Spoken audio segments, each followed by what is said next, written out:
नमस्कार, आप देख रहे हैं न्यूज़ 9 भारत और मैं हूं आपके साथ अशोक चौहान। देश और दुनिया की तमाम खबरों पर आइए डालते हैं एक नज़र।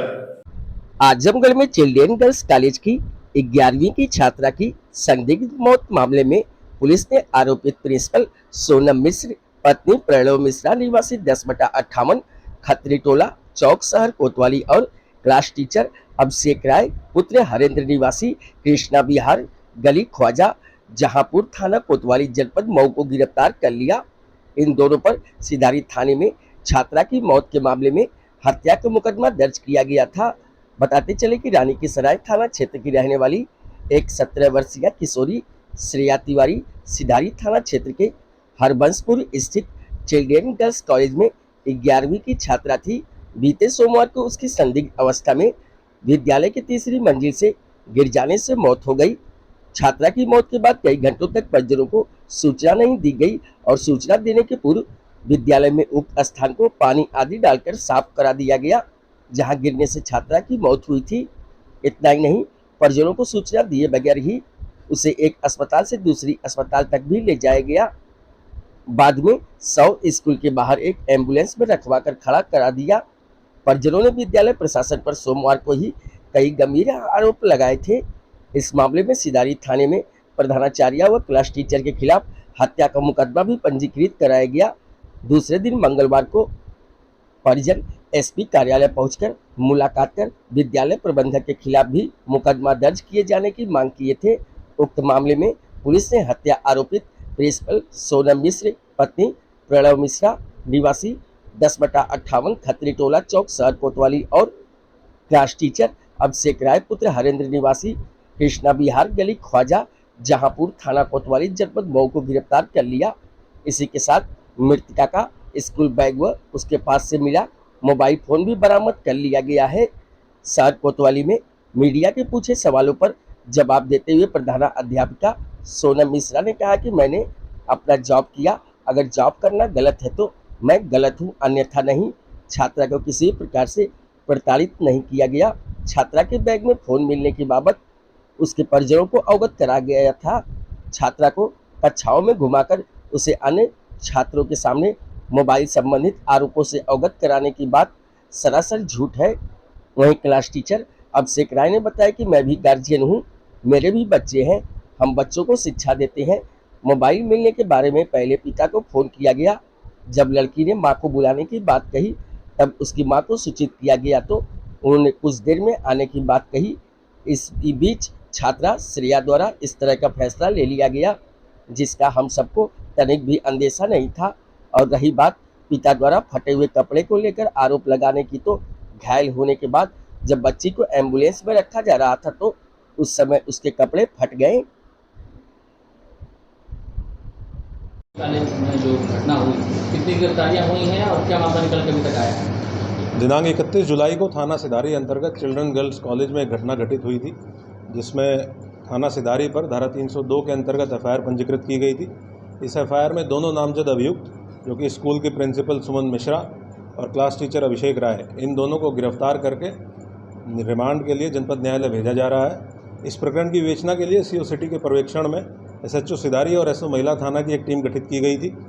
इनके द्वारा पूरा साक्ष्य संकलन किया गया है। अभी तक के साक्ष्य संकलन के दौरान विद्यालय में लगे सीसीटीवी कैमरा और उसके डीवीआर जब्त करते हुए सीसीटीवी फुटेज का अवलोकन किया गया है।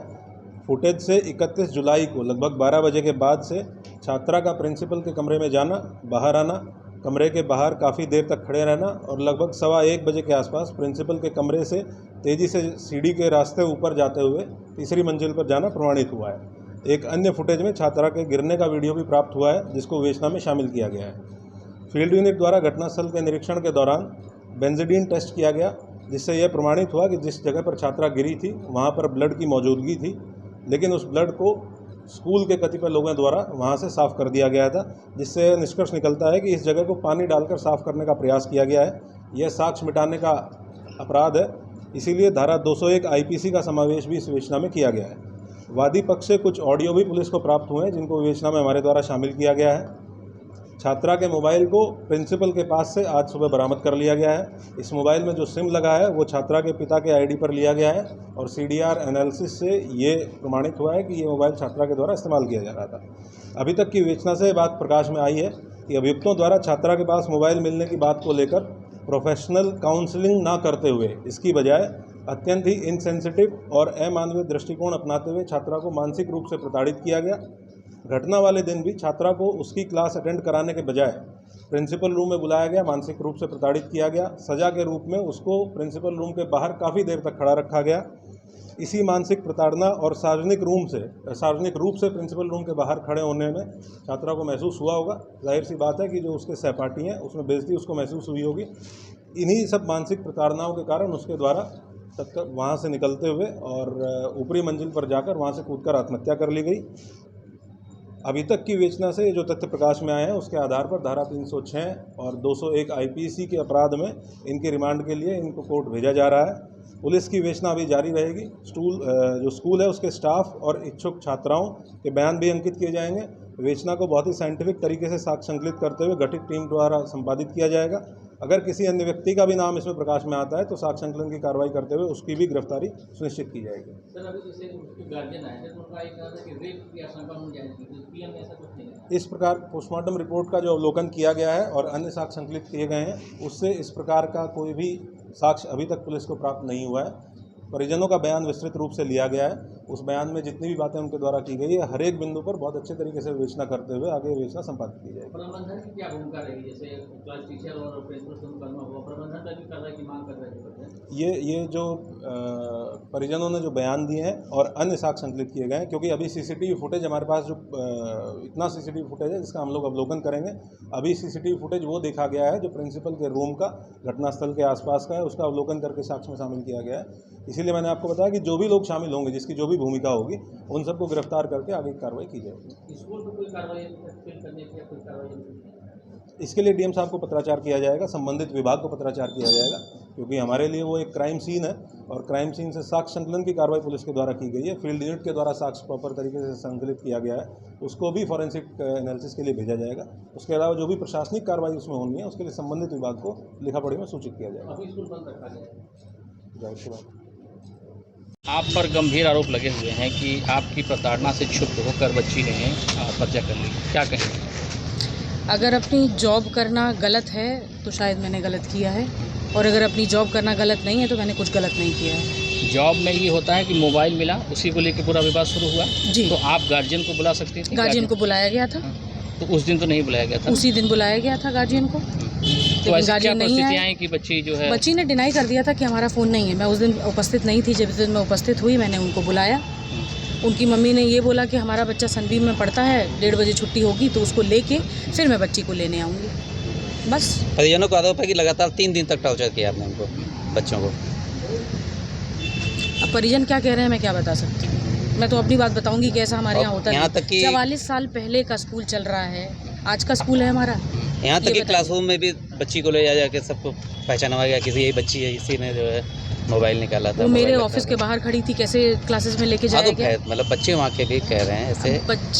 बच्चे ऐसे हमारे बहुत भी हैं, वो ये कह रहे हैं कि ऐसा कुछ भी नहीं हुआ है। तो अच्छा मैडम, एक सवाल ये बताइए कि इस पूरे मामले में पुलिस ने कहा है कि छात्रा आपके ऑफिस के बाहर घंटों खड़ी थी, अंदर गई, फिर आपके ऑफिस से निकलकर बाहर गई। आखिर अंदर ऐसा क्या हुआ था? आपसे किसी तरह के हाव तक हुआ था? किस तरीके की बात हुई? घंटों तो नहीं खड़ी रही, 15 से 20 मिनट मेरे ऑफिस के बाहर खड़ी रही। उसकी वजह क्या थी?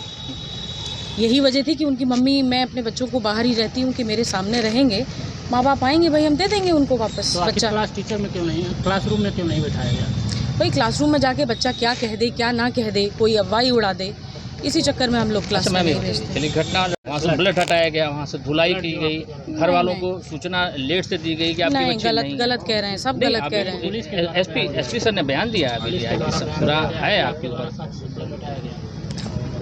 ये मैंने पत्रकारों को भी अंदर नहीं जाने दिया गया। पत्रकारों को कहा गया आप लोगों को कौन बुलाया है? पत्रकारों तो मैं नहीं बता सकती। साक्ष्य मिटाने वाली बात क्या है? नहीं, वो गलत है, एकदम गलत है। कोई साक्ष्य वाक्ष नहीं मिटाए हम लोगों ने। तो क्या कहेंगे, जो आरोप आपके ऊपर लग रहे हैं इस पर क्या सफाई पेश करते हैं? भाई देखिए, ये आरोप जो लगा हुआ है, मैं वही कहूँगी कि अगर अपना जॉब करना गलत है तो ठीक है, गलत है, और मैंने अगर अपना जॉब किया है तो मैं सही हूँ। चलिए ठीक है। जी, मैं क्लास टीचर हूँ और मैंने ही गार्जियन को फ़ोन किया था कि ताकि बच्ची जो है जो भी उसके पास मोबाइल मिला है तो गार्जियन आए और उस साक्ष्य को देखें कि बच्ची के साथ ये मोबाइल अनवांटेड तरीके से मिला है, तो उसको समझेंगे तो गार्जियन अपना जो भी आगे निर्णय लेना होगा लेंगे। मैं क्लास टीचर था, मैंने क्लास टीचर के रूप में गार्जियन को फ़ोन किया और गार्जियन ने, उनकी मम्मी ने ये बोला कि मैं अपने छोटे बच्चे को सनबीम स्कूल से लेकर के जब आऊँगी तो मैं आकर के और फिर आप लोगों से मुलाकात करूँगी। और उसी 10 मिनट या 15 मिनट के अंतराल में बच्ची ने इस तरीके का डिसीजन ले लिया। लेकिन वहाँ तो गार्जियन ये कह रहे हैं कि हमको पहले, हम यही हमारी दुकान है चौक पे, हमने कहा कि हम आ रहे हैं तो कहा नहीं, आप गार्जियन जैसे माँ को भेजिए, फिर माँ को बताया गया कि नहीं फादर को भेजिए। आप लोग 1-1.5 घंटे गुमराह करते हैं। ऐसा कुछ नहीं है। जो 12:30 बजे के आसपास जब 6 पीरियड चल रही थी तो मैंने ही फ़ोन किया सबसे पहले जो है पिता को उनके। तो चूँकि लड़की ने रिक्वेस्ट ये किया, बच्ची ने खुद रिक्वेस्ट किया कि मेरे पिताजी को ना बुलाया जाए, मेरी माताजी को बुलाया जाए। तो उस चीज़ को मतलब सिक्योर करने के लिए, बच्ची है माँ से ज़्यादा कंफर्टेबल रहेगी, पिता से कम कंफर्टेबल रहेगी, तो इस वजह से हमने ये डिसीजन लिया कि सर आप एक काम करिए, मम्मी का नंबर हो तो दे दीजिए, क्योंकि पिता का ही नंबर हमारे पास था। तो मैंने खुद उनसे बोला, तो कहें ठीक है आप ले लीजिए नंबर। तो नंबर लिया, फिर मैंने उनकी मम्मी से बात किया तो उनकी मम्मी बोली कि 1:30 बजे के बाद मैं बच्चे को लेके आ जाऊंगी, छोटे बच्चे को। तो अब उसी का इंतज़ार हम लोग कर रहे थे और उसके बाद मैं अपने क्लासेस में चला गया। 7 पीरियड चल रही थी, मैं पढ़ा रहा था और 10 से 15 मिनट का जो भी डिफरेंस हुआ उसी डिफरेंस में ये घटना। और उसके बाद 1-1.5 घंटा गुमराह करते कि बच्ची मर चुकी थी। आप लोग ऐसा कुछ नहीं, कोई गुमराह नहीं किया है। मैटर यहाँ पे ये था कि बच्ची जब उसका एक्सीडेंट हुआ तो उसके साथ हॉस्पिटल ले जाएंगे। पहला काम तो ये है हमारा कि पहले हम उसको बचाने की कोशिश करेंगे ना, तो पहले तो वही किया गया, पहले उसको बचाने की कोशिश की गई। रमा हॉस्पिटल ले गए, फिर वहाँ उन्होंने मना कर दिया तो हम लोगों ने सोचा हो सकता है इनके पास फैसिलिटी ना हो, तो फिर लाइफ लाइन ले गया आदमी, तो वहाँ भी जब कर दिया गया। तो ये सब काम में तो 5 मिनट तो लगेगा नहीं सर, अगर आप इतना यहाँ वहाँ दौड़ेंगे तो कम से कम 15-20 मिनट 25 मिनट तो लग ही जाएंगे। और गार्जियन का ये भी आरोप था कि बच्ची के साथ और तब तक कुछ गलत हुआ है। ऐसा कुछ नहीं है, अगर इन्होंने ऐसा आरोप लगाया है तो वो उनकी मतलब अब क्या मैं कहूँ, उसके लिए मैं कुछ नहीं कह सकता। हाँ, चूँकि हॉस्पिटल ले जाते समय एम्बुलेंस में उसके कपड़े जो है फट गए थे, उसको फिर हम लोगों ने ढका। हमारा उद्देश्य यही था कि उसको सेफ रखा जाए और ऐसा कुछ नहीं है।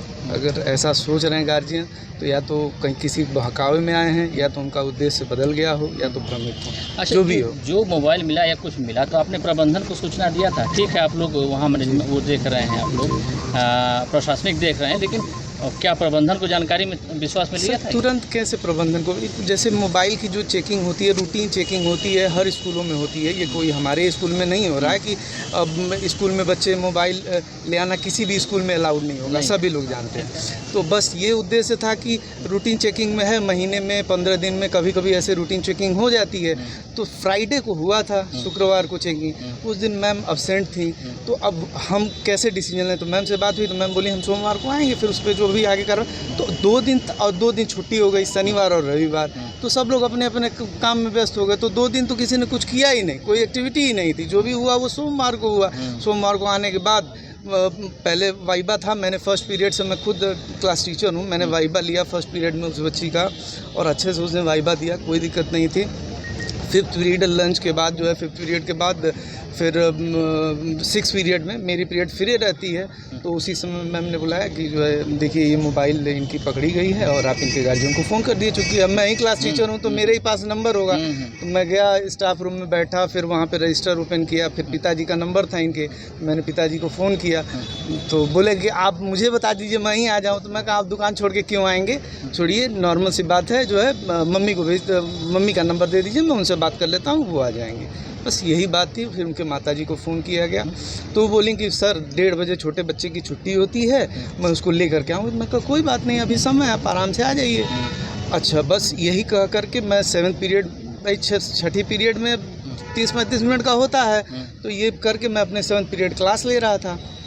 और जब 7th पीरियड चल रही थी, 10 या 15 मिनट बीते होंगे 7th पीरियड का, उसी समय दुर्घटना हो गई। और उनके गार्जियन भी फिर मुझे लगता है 140 या 145 तक आ गए थे जब ये घटना हुई आपको तो कोई अंदेशा नहीं था कि बच्ची इस तरह से घटना ऐसा कर देगी? कुछ नहीं अंदेशा था, ऐसा कोई अंदेशा अगर होता तो हमारे भी बच्चे हैं और हम लोग शिक्षा का काम कर रहे हैं ना, बच्चों को समझाना बचाना यही हमारी जिम्मेदारी है। इसके अलावा हम मारने का तो काम करते नहीं हैं, बच्चों को बचाने का काम करते हैं। चलिए ठीक, ओके।